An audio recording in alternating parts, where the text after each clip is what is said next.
1981 का BSc graduate pass out हूँ।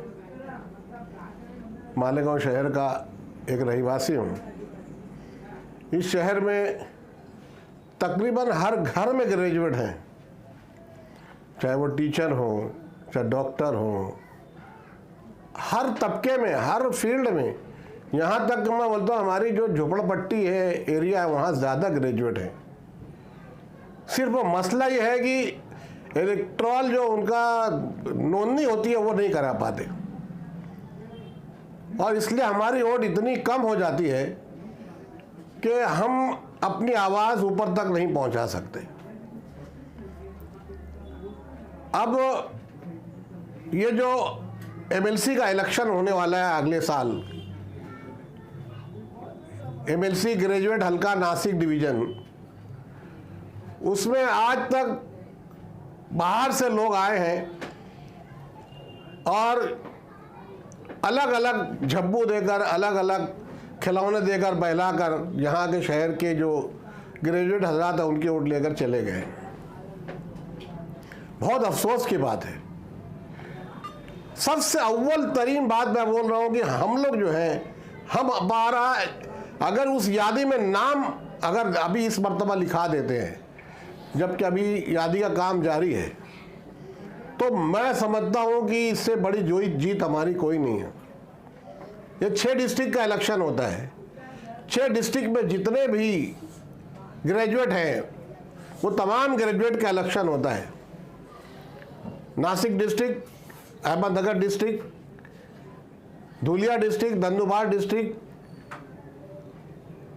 ऐसे ये, और वो धुलिया डिस्ट्रिक्ट है ना। हाँ, तो ये मिला के जितने ग्रेजुएट हैं वो सब एक आदमी चुन के देते हैं एमएलसी, और जो महाराष्ट्र गवर्नमेंट में एमएलसी अपर हाउस में जाकर बैठता है। आज जो एमएलसी, करंट एमएलसी है doctor Sudhir Tambe, MS general surgeon है, बहुत बड़े लीडर के भाई हैं। ये 2 मर्तबा मालेगांव इस हल्के से नासिक ग्रेजुएट से चुन कर गए। बस इलेक्शन आया, इलेक्शन की कगार पे ही आते हैं, और कुछ इनके एजेंट हैं मालेगांव में। ये नाम नहाद एजेंट जो है, इनको बुलाते हैं, और उसके बाद क्या होता है कि हमारे लोग, हमारी टीचर, हमारी बहनें, हमारी माएँ जो ग्रेजुएट हैं, इनके बहकावे में आके जाके वोट दे देते हैं। मैं कहता हूं, मेरा एक सवाल ये है कि सबसे पहले मालेगांव शहर के ग्रेजुएट जो 2019 तक पास आउट हुए हैं, 2019 तक जो पास आउट हुए हैं, वो सबसे पहले अपना ग्रेजुएट यादी में नाम लिखाएं। आज देखा जाए तो अलग अलग यादी, मालेगांव महानगर पालिका, मालेगांव असेंबली, मालेगांव पार्लियामेंट, वहाँ हल्का, लोग अपना अपना काम कर रहे हैं। तो हम क्यों नहीं, हम ग्रेजुएट क्यों नहीं, हम सोने का बहाना क्यों कर रहे हैं? मेरी समझ में नहीं आ रहा है। हम सिर्फ सोने का बहाना करें। मेरे भाइयों, आओ, जागो, उठो, और इनको इनकी औकात बताओ। हमारे वोट बहुत कीमती है, और एक कैंडिडेट चुन के लाओ, एक कैंडिडेट खड़ा करो, आप सिर्फ खड़ा करो। अगर आपने उस कैंडिडेट को खड़ा किया, बहुत कम वोट मिलेगी। आज पूरे महाराष्ट्र की एक एनजीओ है माइनॉरिटीज की, अगर वो माइनॉरिटीज के थ्रू अगर हम पूरे 6 डिस्ट्रिक्ट में हम दौरा करते हैं, तो मुस्लिम माइनॉरिटी प्लस अल्पसंख्यक प्लस दलित वोटें, ये सब हमको मिलेगी, हमारे कैंडिडेट को मिलेगी। आज इलेक्ट्रॉनिक मीडिया का दौर है, हमारे भाई बहुत ज़बरदस्त काम करते हैं, इनसे हम मदद ले सकते हैं। पहले ऐसा था कि हमको ये यहाँ जाना पड़ता था, वहाँ जाना पड़ता था। आज बैठे बैठे हमारा काम हो जाएगा, जैसा मेरा ये काम इंशाल्लाह हो जाएगा। शहर के मुझे पूरी उम्मीद है कि शहर के एक एक ग्रेजुएट तक मेरी आवाज़ जाएगी कि जागो, उठो, कमर कसो, और इलेक्शन में खड़े रहो। एक कैंडिडेट खड़ा करो आप, बहुत कैंडिडेट, बहुत, बाकी कॉर्पोरेशन के इलेक्शन में ये भी खड़ा हो रहा है, वो भी खड़ा हो रहा है, असेंबली में बहुत से लोग खड़े हो जाते हैं, पार्लियामेंट के लिए। तो ग्रेजुएट के लिए क्यों नहीं, बाहर से कैंडिडेट क्यों लाना पड़ता है इनको? ये हमारे नाम नयाद दलालों को।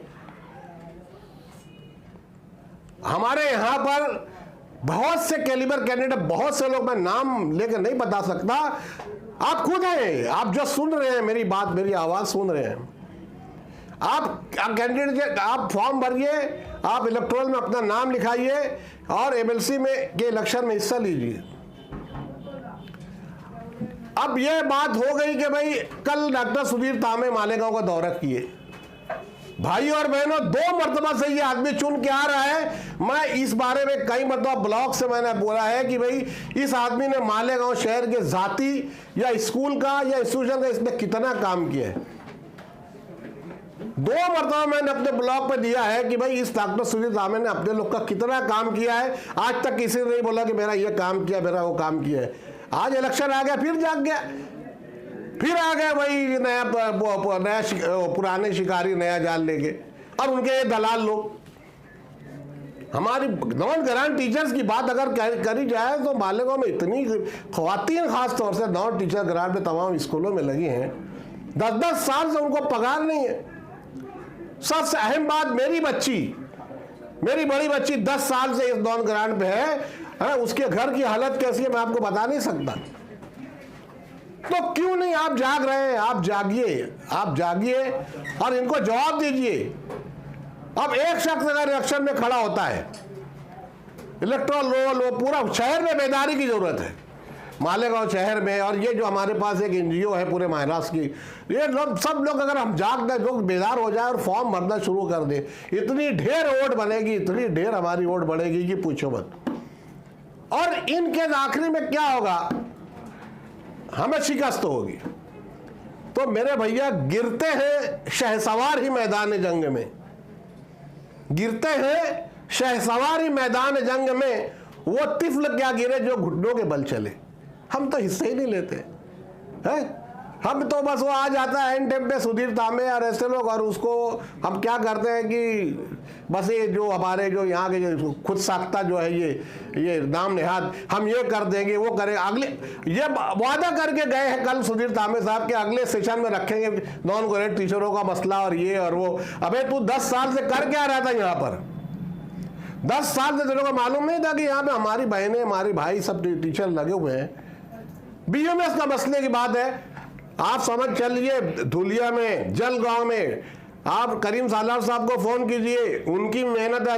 जलगांव में बीएमएस डॉक्टर गवर्नमेंट के टोटे पे, गवर्नमेंट के उसमें लगे हॉस्पिटल में। आज बंबई में हर हॉस्पिटल में बीएमएस डॉक्टर लगे। तो मालेगांव में क्यों नहीं? इतने ग्रेजुएट डॉक्टर है, हमारी बहनें हैं, बीएमएस है, वो क्यों नहीं? मैं बात करूंगा ऊपर। अरे बात क्या, आपको काम करना है। आप इलेक्शन में एक आदमी इलेक्शन में हिस्सा लीजिए और अपनी ताकत बता दीजिए, आप गिर जाएंगे। मेरे मरहूम, मेरे उस्ताद और मेरे सरपरस्त गाजी मुबीन अहमद खान, गाजी खान, मर्दान खान, उनका कहना था कि इलेक्शन में हिस्सा लो, अपन गिर जाएंगे कोई बात नहीं, मगर उसके बाद अपन पढ़ ले आमदार करके कहलाएंगे। हर जगह जाओ और बोलो मैं एमएलसी के का पढ़ ले आमदार हूँ। और ऐसे हम गिर कर भी अपनी ख्वातीन का, अपने टीचर्स का, अपने ग्रेजुएट भाई बहनों का अपना काम हम जाकर करा सकते हैं। अगर कोई ये इलेक्टोरल रोल जो नोंदी के लिए अगर कोई आगे नहीं आता है, अगर कुछ दिन में बेदारी अगर शुरू नहीं होती है, तो इंशाल्लाह मैं शहीद अब्दुल हमीद फाउंडेशन के स्टेज से ये बेदारी शुरू करूंगा, लोगों को जमा करूंगा, फॉर्म भरूंगा, फॉर्म दाखिल करूंगा। और मैं समझता हूं कि मालेगांव का एक एक ग्रेजुएट बच्चा, एक एक लड़की, एक एक आदमी, सब मेरी बात को सुन रहे होंगे और सब लोग अपना इंद्रोज में नाम लिखाएंगे।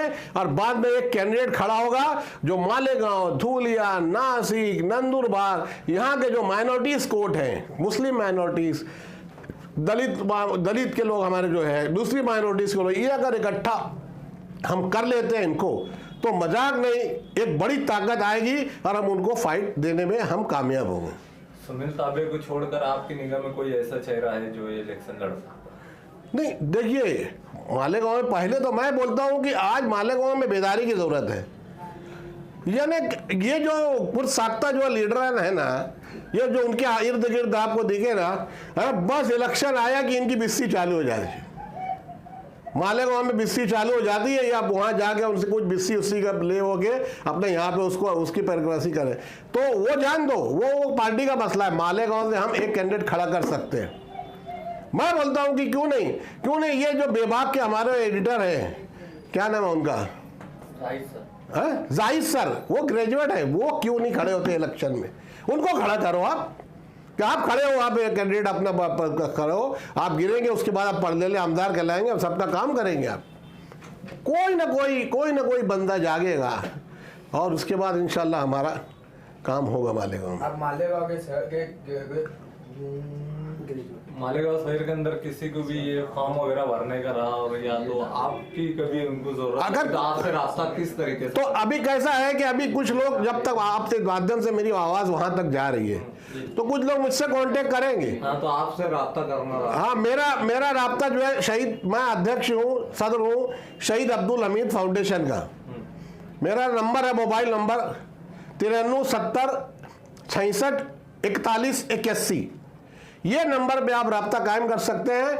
फॉर्म वॉर्म वगैरह इंशाल्लाह हम सब मंगा लेंगे है। और अगर कुछ लोग जमा हो जाते हैं तो एक ताकत अपने बनेगी, फॉर्म हम घर घर जाके, मैं बोलता हूँ चैलेंज के साथ है कि घर में बहुत से ग्रेजुएट ऐसे हैं और लोग अपनी अपनी पेटी जो पुरानी ऐसे निकालेंगे और ऐसे पेटी के अंदर से निकालेंगे और झटक के ऐसे अपने को सर्टिफिकेट दे के, ले भैया इसका जेरॉक्स करके ला और ये हमारी वोट बढ़ा दे।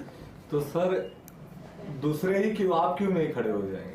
नहीं तो मैं बोलता हूँ सबको मैं आह्वान दे, सब आप सब लोग इकट्ठा सर जो बैठे, मेरी उम्र अभी 65 साल के ऊपर हो गई है?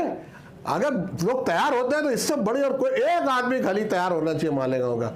इंशाल्लाह वो मालेगांव के ये ख्वातीन का, नॉन ग्रेजुएट टीचर्स का, BMS डॉक्टर्स का, हमारे जो है कमसिन बच्चे हैं, कल वहां पर लोग इतने परेशान थे, उससे बहुत सवाल किए दावे से, मगर वो जवाब नहीं दे पाया।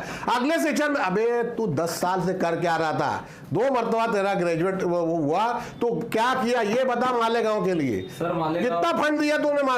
एक मिनट, ये कितना फंड दिया तूने मालेगांव के लिए? अब आपको दराड़े करके एक MLC है, दराड़े करके एक MLC है, ये टीचर उनके नगर सेवकों के। इलेक्शन जब आया था तो एजाज बेग साहब ने उसको बगैर पैसा लिए वोट दिया था और बोला था मेरा काम करना। परसों में इस बात का गवाह है कि दराड़े का आदमी आया तो एजाज बेग साहब, मैं नमाज पढ़ के निकले, बोले डॉक्टर साहब वो उनका PA आया है मेरे वहाँ और हम लोग जा रहे हैं वो राजानगर में 25 लाख रुपये की सड़क और पाइपलाइन डालने का है। बोले एजाज बेग तुम उसको, हाँ बोले मैं उसको बोला था देखो आज वो फंड दे रहा है। तो ऐसा इसने कितना फंड दिया? ये क्या बोल रहा है कि तुम इससे काम लो, मुफ्ती साहब से काम लो, दराड़े दादा। अबे तू ग्रेजुएट लोग तेरे को चुन के दिए हैं मालेगांव में, है? तू उनका काम करेगा कि वो जग काम करेंगे? है 6 साल खाली मलाई खाया, 10 साल खाली तूने मलाई खाया है। मालेगांव आवाम जो हमारे ग्रेजुएट हजरात है, हमारी ख्वातीन ने बेवकूफ़ बनाया, इनके घर में फाके हो रहे हैं। तू ग्रांट नॉन ग्रांट का आज तक कुछ नहीं कर पाया। बोला क्या टेक्निकल में, काहे की टेक्निकल मिस्टेक? कोई टेक्निकल मिस्टेक नहीं है। अगर ये बात तुम अपने हॉल में रख के और CM उद्धव ठाकरे जी को पास रख के, वर्षा गायकवाड़ जो हमारी एजुकेशन मिनिस्टर है उनके पास अगर ये बात रखी जाए तो इंशाल्लाह काम क्यों नहीं होगा? तो नहीं रहेगा, हमारा आदमी जो रहेगा इंशाल्लाह चुन के आने का आएगा, जो मालेगांव से, धुलिया से, नंदुरबार से, यहाँ से, अगर जलगांव से, अगर ये इसमें से कोई भी आदमी चुन के आता है हमारा माइनॉरिटी का आदमी, तो उसके बाद फिर हम ऊपर सब बात डालेंगे और हमारा हक मनाएंगे। या नहीं भी आता है, अगर गिर भी जाता है, गिरने के बाद भी हम परलेला आमदार बोल के हम उसका काम करवाएंगे उससे। कल वो मालेगांव शहर तशरीफ लाए थे, हाँ। तो आपने इस ताल्लुक से उन्हें कोई निवेदन दिया है क्या? नहीं, मुझे मालूम ही नहीं हुआ कि वो मालेगांव आए हुए हैं। ऐसा नहीं तो हम लोग जाकर उनको गला पकड़ते कि आप यहाँ पे आए, पहले ये बताओ कि आपने मालेगांव के लिए, हमारे नासिक जिले के लिए क्या किया। खैर वो जान तो नासिक जिला, वो तो बोलेगा वो नगर वगर कहीं का है, वो बहुत काम किया वहाँ पर। मालेगांव में तूने क्या फंड दिया? 2 करोड़ रुपए का फंड है मालेगांव में। कितने पैसे फंड है? इतने हम फंड के लिए तरस रहे हैं। मालेगांव, धुलिया और नगर की आवाम को क्या मैसेज देना चाहिए? आप लोग इकट्ठे, जितने यहाँ के अल्पसंख्यक हैं, माइनॉरिटीज़ के लोग हैं, यहाँ जो दलित लोग हैं, ये सब इकट्ठा हो जाइए, अपने अपने एरिया में फॉर्म भरिए MLC ग्रेजुएट का, और फॉर्म भर के दाखिल कीजिए और सब मिल के बैठ के सर जोड़ के एक कैंडिडेट अपना खड़ा कीजिए और उसके बाद अपना इंशाल्लाह उसकी जीत हर हालत में मुमकिन है। टीचर के लिए आप आवाज उठा रहे हैं, लेकिन आप अकेले इस वक्त क्यों ऐसा? मैं अकेला ही चलाता जानिबे मंजिल, मगर लोग साथ आते गए और कारवां बनता गया। मसाइल उनके आपके साथ वो मौजूद क्यों नहीं है इस प्रेस कॉन्फ्रेंस में? सुनो ना मेरी बात, मैं क्या बोल रहा हूँ, मैं उसका मारा हुआ हूँ। मेरी बच्ची 10 साल से नॉन ग्रांट टीचर है, उसके घर की हालत आप चल के देखो कैसे, क्या उसका एक तो मालेगांव शहर ऐसा है कि अपन जो लड़कियों को बराबर कुछ ना कुछ कर देते हैं, ऐसे बहुत सारे टीचर जो नॉन ग्रांट स्कूलों में है, लेकिन वो मैदान में क्यों नहीं आ रहे? आएंगे ना, अभी जागेंगे। ये सब है ना, ये जो इनके जो दलाल है, ये दलाल लोग उनके इसके जो करीब है ना, वो लोग उनको वो बहलाते हैं फुसलाते हैं, अभी करा देंगे तभी करा देंगे, और वो 4 साल 4.5 साल निकल जाता है। अच्छा, उनकी मियाद पूरी होने पर आ रही है। बिल्कुल बिल्कुल। आपने इन 5 सालों में उनसे राब्ता कर कभी इस पर नजरसानी या कोई निवेदन, मेमोरेंडम या उसके ऊपर कोई तरीके की बात की है? मैंने उनसे कई मरतबा फोन पे बात की। नहीं, कोई निवेदन वगैरह आपने उनको? मैंने उनको निवेदन भी दिया है, मैं निवेदन की कॉपी बता सकता हूँ। मैं इत्तेफाक से आज नहीं लाया, मैं उनको निवेदन की कॉपी ला सकता हूँ और उनको ये भी बता सकता हूँ। और फिर पब्लिक को भी मैंने कहा, पब्लिक में और दिखा किसी का काम इन्होंने किया है या कोई स्कूल का काम किया है या कोई इदारे का काम किया है तो हमें बताए, हम पब्लिक को बताएंगे कि डॉक्टर तामिल बहुत अच्छे हैं। तो दौरे पर आते ही मानेगा तो कोई काम बताइए ना, दौरे पे आते हैं तो उन्होंने अपने 2 करोड़ रुपया सालाना फंड है उसका, MLC है, तो उसने उसमें से मालेगांव में अभी तक कितना लगाया? नहीं तो RTI से माहिती लेंगे हम। आप जो बात बोल रहे हैं ना, उसके लिए हम RTI थ्रू माहिती लेंगे उसकी। आप इसका जिम्मेदार किसको ठहराएंगे कि वो हर 2 महीने मालेगांव आते हैं, 2 करोड़ रुपया उनका मतलब सालाना फंड है, लेकिन वो इस्तेमाल नहीं हुआ, मालेगांव में नहीं आया, तो इसका असल जिम्मेदार कौन है? नहीं, देखिए अभी तो कैसा है कि वो आते हैं, ये तो अभी तो उनको पहली मरतबा मालूम पड़ा है कि आप बता रहे कि वो 2 महीने में आते हैं। 2 महीने बाद आते हैं, उनको एक निवेदन शिक्षक संघ की तरफ से दिया भी जाता है, JT में दौरा करते हैं, ATT में आते हैं। JT में वो अतीक सर है, उनकी वजह से दौरा जाते हैं, वही ले जाते हैं ना। ATT में आते हैं। वल्लाह आलम ATT का नहीं मालूम। बहरहाल जो मेरी बात ये है कि भाई उन्होंने शहर के लिए कोई काम नहीं किया है, जो मेरी मालूमात है। और अगर वो मालूमात को और पुख्ता करना है तो RTI से अपन मालूमात निकाल लेंगे कि भाई इन्होंने 5 साल का अपना फंड कहाँ लगाया, मालेगांव में 1 पैसा लगाया क्या, कोई स्कूल में दिया, कितने कंप्यूटर दिए? ये आसिफ जो MLA थे, आप देख लीजिए, MLA के बाद मैं समझता हूँ कि कई 100 कंप्यूटर उसने मालेगांव में दिए हैं। दुरुस्त है कि नहीं है? कोई भी प्राइमरी स्कूल में जाके देखो तो हाँ आसिफ शेख साहब का दिया हुआ, इसके कितने कंप्यूटर है ये बताओ हमको। उनके जो दलाल लोग यहाँ पे वो बताए हमको कि भला स्कूल में उसने ये दिया। एक आखिरी सवाल का जवाब देकर हम प्रेस कॉन्फ्रेंस। हाँ बोलिए। इसका जिम्मेदार आप किसको मानते हैं? इसके जिम्मेदार तो हम खुद हैं। ग्रेजुएट लोग जो है ऐसा कर रहे हैं कि भाई हम, आप पहली बात है कि माफ़ करना, उसमें इलेक्टोरल रोल में नाम नहीं लिखाते हैं। इतने पुराने लोग हैं, उनको नाम लिखाना चाहिए। आज बेदार होना चाहिए, आज बेदार करने का मकसद ही यही था कि असल जिम्मेदार कौन है। हाँ बस उस हिसाब से। मालेगांव मुस्तफ़ा बंगार बाज़ार डायमंड कारपेट होलसेल रेट में यहाँ पर कारपेट दिया जाता है। हमारा पता याद रखें, मालेगांव मुस्तफ़ा बंगार बाज़ार डायमंड कारपेट।